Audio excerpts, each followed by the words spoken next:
권혁성 원장의 한방톡.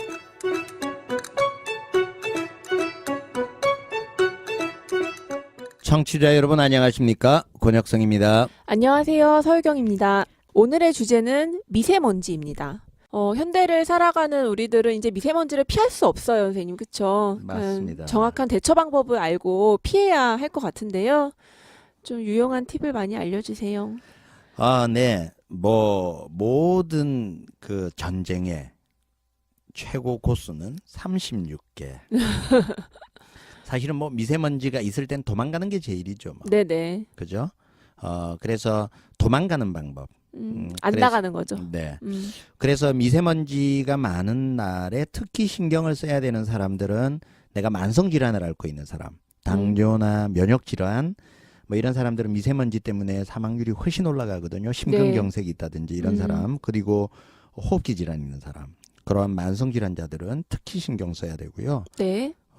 아이를 둔 어머니들은 요즘 안 그래도 신경을 많이 쓰시고 계신데 좀 생각을 하셔야 되고요. 네. 그다음에 이제 가임기 여성들, 앞서 이야기 드렸듯이 조기출산. 조기출산 뿐만 아니라 저체중아, 심지어는 자폐나 이런 거에도 영향을 미친다는 보고도 나오고 있거든요. 그래서 그런 가임기의 여성들은 미세먼지에 조금 더 예민하게 반응을 해야 되고요. 네네.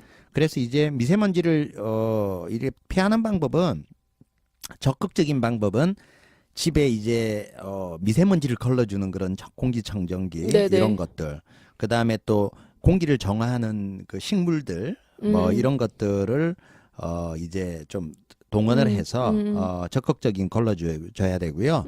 미세먼지 주의보가 내려졌을 때는 바깥보다 측정해 보면 실내가 낮습니다. 그래서 그런 게 궁금하면 제가 이렇게 가지고 다니는 에어콕 이렇게 돼 있는 미세먼지 측정기들을 밖에도 한번 측정해 보고 집에도 한번 측정해 보면 네. 아하, 내가 안 좋은 환경에서 살고 있구나, 이렇게 이제 경각심을 가지게 되거든요. 이런 것들을 하나 활용하면 좋을 것 같고요. 왜 우리 고혈압 환자들은 혈압기 되고 재잖아요. 네네네. 그렇듯이 당뇨 환자들 당뇨 측정하듯이 미세먼지 측정기 이런 것들을 활용하면 좋을 것 같고요. 그 공기정화 식물 잠깐 말씀하셨는데 네. 그 도움이 크게 되나요, 선생님? 저는 도움이 된다라고 봅니다. 예, 자연과 함께 살아야 되고요. 숲이 많은 곳에는 미세먼지가 덜 하잖아요. 우리 집에 숲으로 이렇게 갖춰야 되고요. 네. 거기에 요즘 인기를 얻고 있는 것들이 관음죽이니 아레카 야자니 그다음에 대나무 야자니 이런 고무나무니 이런 것들이 의외로 미세먼지에 효과가 있다라고 이제 보도가 되고 있어요. 네네네. 네. 그래서 그런 식물들을 기르는 것도 도움이 되고요. 그다음에 이제 물을 많이 마시는 건 굉장히 중요합니다. 그래서 수분들이 많이 있어야 우리가 먼지를 잘 흡착하죠. 우리 몸의 점막에 수분이 많아야 되니까. 그래서 물 많이 먹는 것. 그거 외에 바깥에 나갔다 오면 아까 세척하는 거, 세안하는 거, 샤워를 꼭 잘 해야 되고요. 머리도 꼭 감아야 됩니다. 그래서 머리는 아침에 감는 것보다는 밤에 감는 게 요즘 같은 시대는 훨씬 중요합니다. 그리고 막 그런 얘기 하더라고요. 평소에 손이 잘 안 가는 부분 있잖아요. 네. 귀 뒤 네. 이런 데 잘 닦으라고 하더라고요. 그렇군요. 네. 그리고 이제 먹는 음식으로는 많은 사람들이 이야기를 하는데 항산화작용이 있는 음식들이 당연히 중요하겠죠. 네네. 먹는 것도 이제 청정식품을 먹어야 되고요. 그래서 우리가 미역이나 과일, 채소 이런 것들이 오히려, 그리고 녹차 이런 것들이 그리고 녹차 같은 것들은 이제 중금속이나 이런 것들을 좀 잘 배출시킬 수 있도록 물 많이 마시고 좀 이뇨시키고 하면 그런 부분에서 도움이 되고요. 왜 먼지 많이 먹은 날 왜 삼겹살 먹으라고 하잖아요. 네. 어디 일리가 있나요? 예, 결론적으로 이야기하면 큰 의미는 없다. 기분이 좋다. 네, 네, 그건 의학적으로 큰 의미를 둘 수 없는 거고요. 이제 특히 주부들한테 저도 집에서 항상 강조하는데요. 음식할 때 환기를 잘 안 해요. 제 아내도. 그래서 제가 항상 이야기를 하거든요. 냄새 오래 가는데. 그럼요.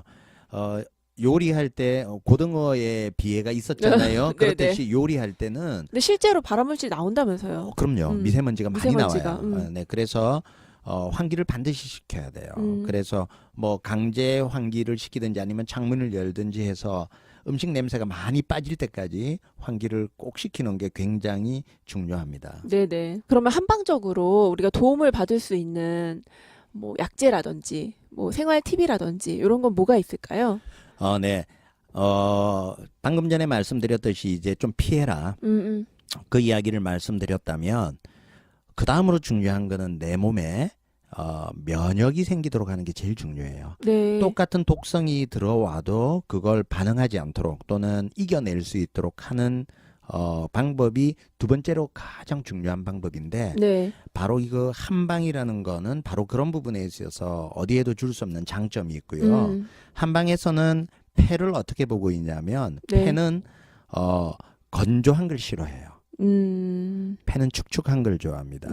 그런데 이제 현대인들은 건조할 뿐만 아니라 먹는 음식 여러 가지로 폐가 많이 건조한 환경에서 살고 있어요. 그래서 폐 질환들이 많이 생기거든요. 그럼 그래서- 물을 많이 마시면은 폐가 축축해질까요?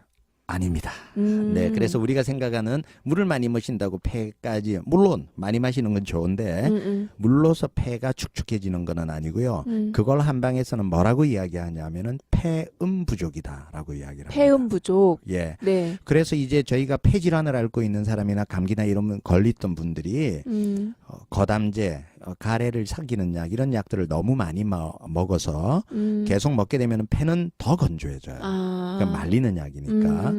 그래서 한방으로서는 폐 질환을 치료할 때 가장 기본으로 치는 게 폐음, 그러니까 폐를 축축하게 하는 음기를 보호하는 약을 쓰는 게 굉장히 중요한데요. 네. 거기에 대표적인 약이 잘 아는 약재들 중에 맹문동이라는 약입니다. 맹문동. 네. 네. 맹문동은 아는 분들이 굉장히 많고요. 우리가 네. 잔디처럼 심어놓은 그 텃밭이나 이런 데 보면 자란 나무가 있어요. 네네. 그게 맹문동인데 이 맹문동이라는 그 나무의 뿌리를 쓰거든요. 그래서 이 맹문동은 가래를 제거하는 것뿐만 아니라 폐음을 보호하는 약이고요. 네네. 두 번째로 많은 사람들이 아는 게 더덕입니다. 더덕.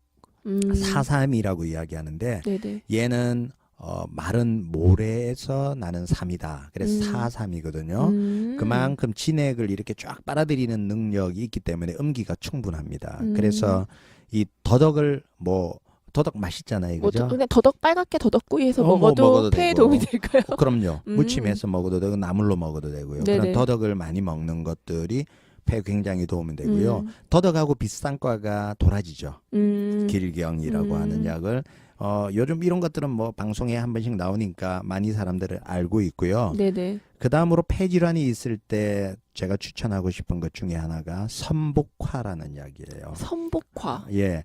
금잔화라고도 불리는 그 들국화처럼 노랗게 돼 있는 국화처럼 생긴 선복화라는 게 네네네. 있는데 이 약 자체가 사실은 호흡기 질환에 굉장히 선약이에요. 그래서 이 선복화라는 거는 담을 제거하고 그다음에 기침하고 그다음에 뭐 소변 잘 안 나오고 심지어는 위장이 안 좋은 사람한테도 쓸 수 있거든요. 네. 그래 국화차 대신에 이런 선복화, 국화가인데 이 네네. 선복화를 이제 차로 따려 먹는 방법도 굉장히 도움이 될 수 있습니다. 네. 그렇지만 한방에서 키는 질환이 있는 사람이라면 폐음 부족을 치료하는 근본적인 치료를 통해서 황사에도 미세먼지에도 이겨낼 수 있는 튼튼한 폐를 만드는 게 두 번째로 가장 중요한 방법이다라고 설명을 드릴 수 있습니다. 네. 오늘 미세먼지에 대한 이야기 나눠봤는데요. 오늘도 좋은 말씀, 귀한 팁들 많이 나눠주셨습니다. 선생님 오늘 감사합니다.